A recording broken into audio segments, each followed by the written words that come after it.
ইল্লে সবুজ গাছের উপর শেষ কবে খালি পাইয়া হাঁটতুম মনত আছে না? এই যে সবুজ ঘাস, আসলে আমরা কি করি, এই ইট পাথরের যে এখন পৃথিবী, ঘরও তো টাইলস করা, উঠান হইতে মানে সব জায়গায় আর জুতা স্যান্ডেল পরে আনি, ঠিক আছে না?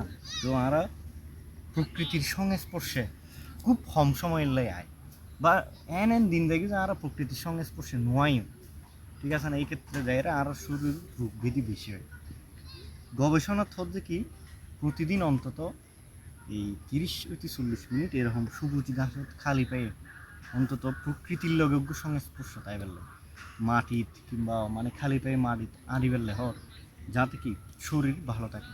এই যে আর প্রতিটা রোগের এই ওষুধ হইল যে কিন্তু এই মাটি, ঠিক আছে না? অনেক যত বেশি মাটি খালি পায়ে আনিবেন তত বেশি এই ফার লগে কিন্তু এই ডাইরেক্ট মস্তিষ্কের লগে কানেকশন, মানে যদি মানে পাত সামান্য একটু ব্যথা পান তাই কিন্তু মস্তিষ্কটি বা আঘাত দেয়, ঠিক আছে?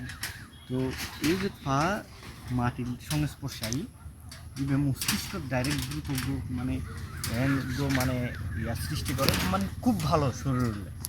তো প্রতিনিয়ত চেষ্টা করবেন যে যেতে সুযোগ পান একটু মানে কি প্রকৃতির সংস্পর্শে ফেললে এরকম সবুজ মাঠ পাইলে, সবুজ গাছপালার দিকে চাইলেন, সবুজ মাঠ মাঠ মানে মেডির যে এদের সংস্পর্শে হবে।